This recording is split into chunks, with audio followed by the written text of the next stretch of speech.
Tides from the West, a Chinese autobiography. Written by Chiang Meng Lin, read by Tang Daming.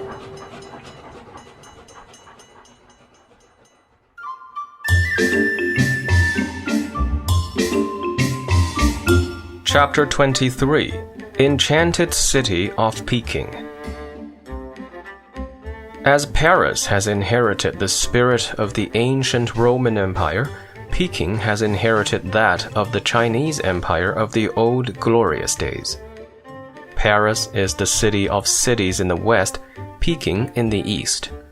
Of Paris, you feel that it is not only a city of Frenchmen, but also your own. So Peking is not the city of the Chinese alone, but universal. In both Paris and Peking, one says, "This is my city, where I would like to live." I lived in Peking for 15 years until the evil one dislodged me in 1937. As I look back to the old days there, even the annoying dust of Peking is rich in pleasant associations. I miss it and long for it. In the early morning, when the rising sun cast its beams upon the paper windows, with shadows of creeping vines dancing upon them, you would see a thin layer of dust sprayed evenly upon your mahogany desk from the night before. It was a pleasure to dust it off carefully with a feather duster.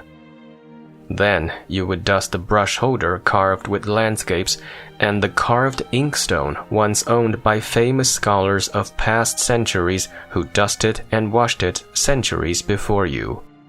And you would do the same for the porcelains of Qianlong, the bronzes of the Zhou dynasty, the oracle bones of the Shang period used for divination 4,000 years ago, and other time-worn treasures. Even the books, printed long before the West knew anything of the art and lying peacefully on your shelves, did not escape your attention. Let your fingers touch the covers, you would find that the dust did not grudge its favor. Then you felt that you had done well your morning's preliminary work. The sun-lit windows with their dancing shadows now smiled before you. The spotless desk, with its ageless pieces of art displayed before your eyes, beckoned you on. With a tranquil mind and contented heart, you set to your day's work. In such an atmosphere of antiquity, you might read of the period when Confucius taught his disciples, or when the Nestorians came to the glorious empire of the Tangs, or the Jesuits made their astronomical instruments at the Ming court, or Buddha preached his doctrine of eternity, or Napoleon carried his campaign into Russia and drank oil from the street lights, or Genghis Khan sent his invincible armies to the Danube basin, founded an empire on 2 continents, and made Peking the capital of one of his grandsons. In Peking, one could read history in its true perspective. For this city was as grand as nature itself and as old as history. As a capital, it has witnessed the rise and fall of 5 dynasties. Dynasties came and were gone, but Peking remained. The palace buildings were all rectangular and symmetrically arranged like an armchair, with a vast rectangular courtyard in the middle in which stood proudly the giant incense burners of gilded bronze whose smoke, when incense was burning, streamed to the sky. Bronze deer stood in rows, and pairs of crouching lions of stone or bronze guarded the entrances. Over 100 of these courtyards, with imposing buildings on 3 sides, were fitted together like the squares of a chessboard in the Forbidden City, which was shut in by rectangular yellow walls, with yellow-roofed towers standing out against the sky at 4 corners. The Yuans began it, the Mings rebuilt it, and the Qings improved it to its present form. The yellow enamel tiles of the roofs shone under the brilliant sun in a speckless blue sky. At dusk or before dawn, the triumphal towers of Wumen, the main entrance of the Forbidden City, silhouetted against the pale sky, looked like castles in the air. On a cloudless moonlit night, they made one feel that he was near some fairy palace of the moon, which he might admire but not reach. Before the little Emperor Puyi, who reigned over this city within the city of Peking, was ousted from the Forbidden City by General Feng Yuxiang in 1926, semi-monthly audiences were granted to the remnants of Qing officialdom.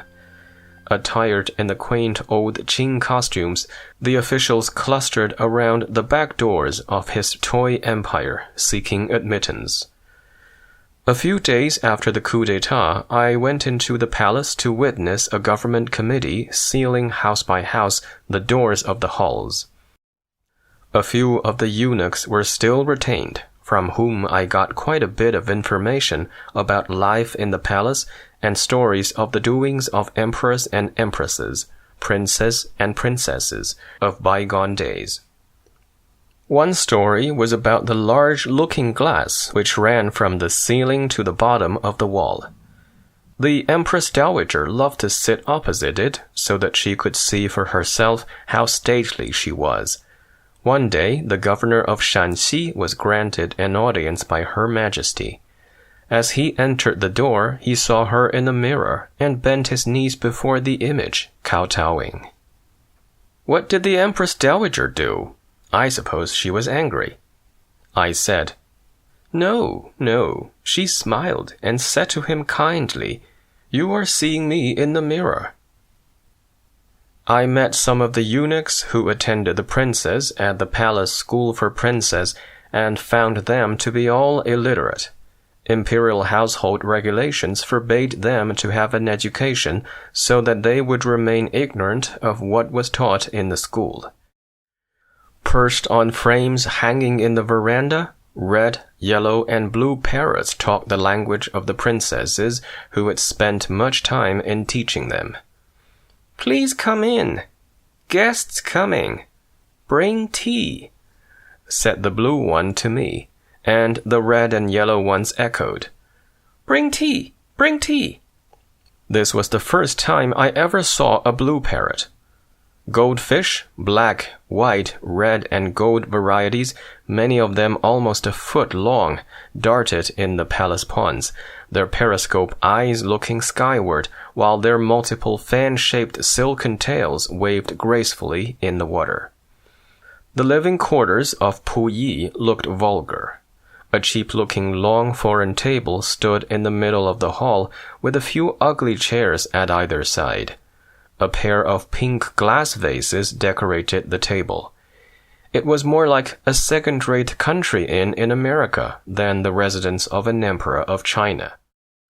All the fine furniture and art treasures had been pushed aside and bundled up in the background. The vulgar Western civilization of the treaty ports had invaded the palace. Nothing could be more out of place. Cheap magazines were scattered about. Half an apple, freshly cut, and a newly opened box of biscuits lay on the table. Apparently, the emperor had been taken by surprise and left the place as it was at the moment. When the sealed doors were subsequently opened for a methodical checking over of the art treasures, the variety of beautiful objects was amazing. There were watermelons carved out of jade, which looked like real ones, porcelains the color of blue skies after a shower, bronzes that had witnessed 30 centuries of peace and war, and imperial seals of jade which had set their mark on many an important document. Among the famous paintings of the Tang, Song, Yuan, Ming, and Qing periods were landscapes depicting the beauty and harmony of nature which invited you to step in and enjoy a tranquil life. Horses that looked ready to trot out from the picture. Fish that seemed to be swimming in water.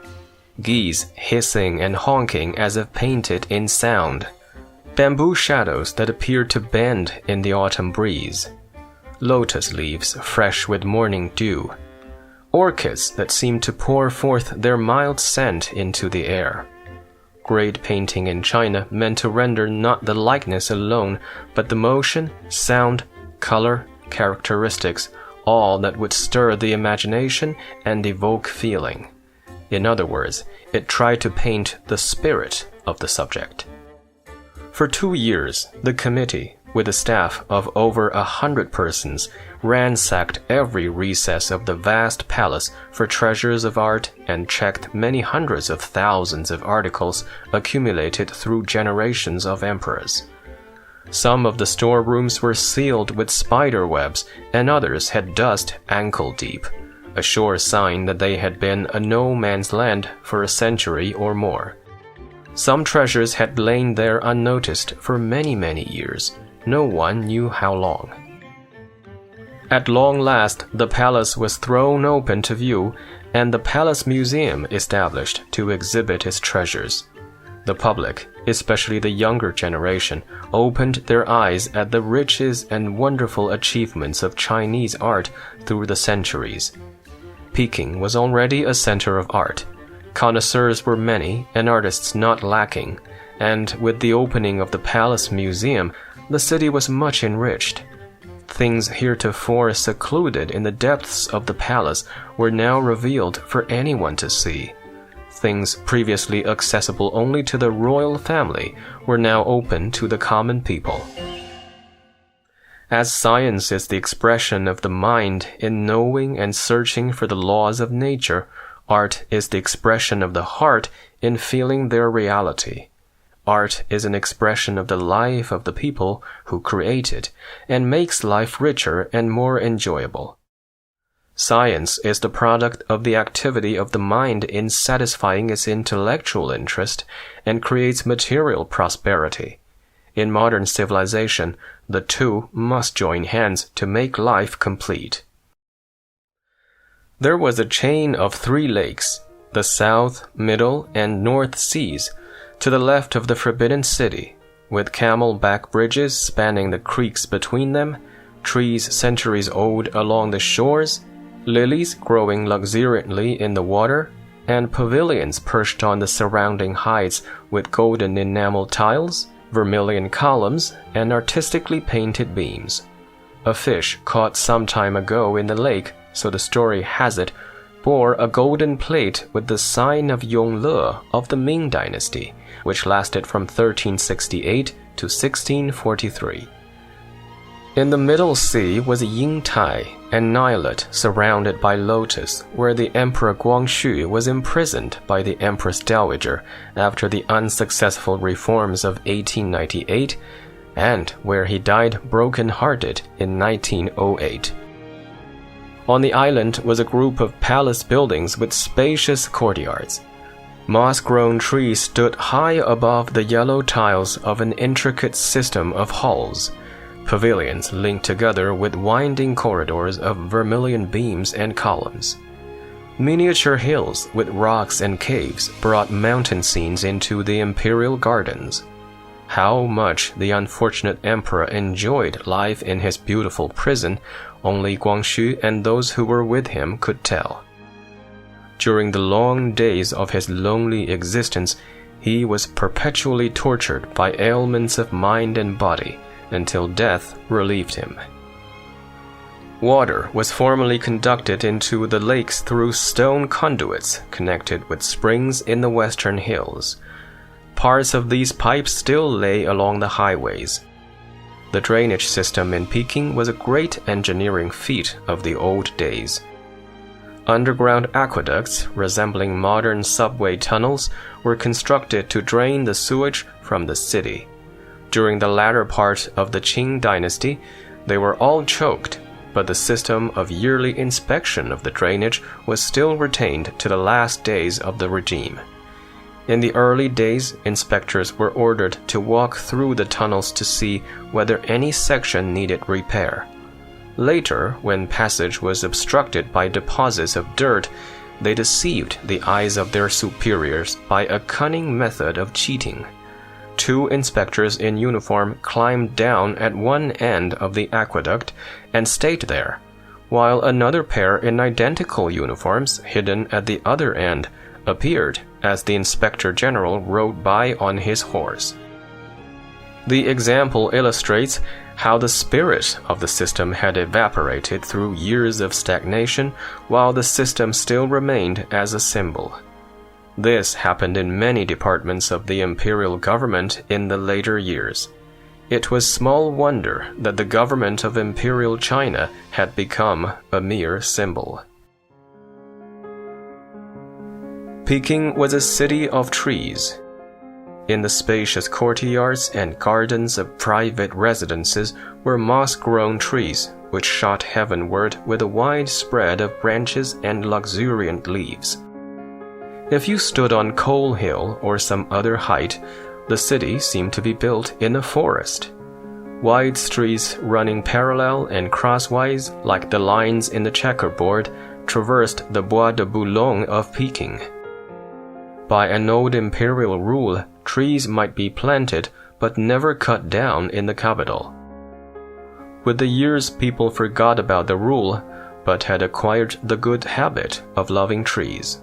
An instance in which the spirit got into the veins of the people while the system was forgotten. Here lies a secret of China's regeneration. Few of those who have lived in Peking will fail to retain the pleasant memory of its palaces and other public buildings, with their gleaming tiles under the cloudless blue. Imperial parks and gardens were blessed with junipers planted in rows and squares centuries ago and filling the air with soothing scent.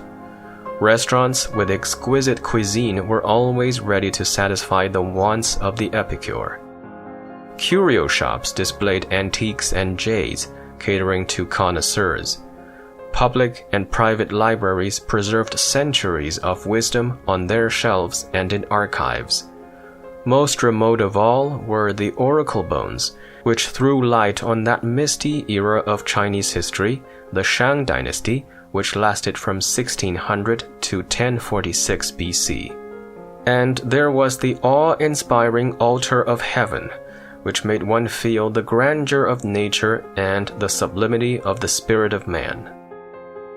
Only yesterday, comparatively speaking, in 1898, the modern National University of Peking was founded as a direct successor to the centuries-old Imperial Academy Guozijian, in an atmosphere of centuries of accumulated culture. This institution served both as a center of the old culture and a fountain of new wisdom.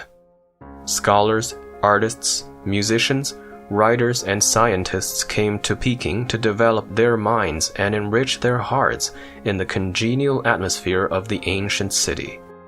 There, the inspiration of the past, the influence of contemporary thought, and hope for the future flowed into one inseparable stream of wisdom, and the youth of the country came and drank at its fountain.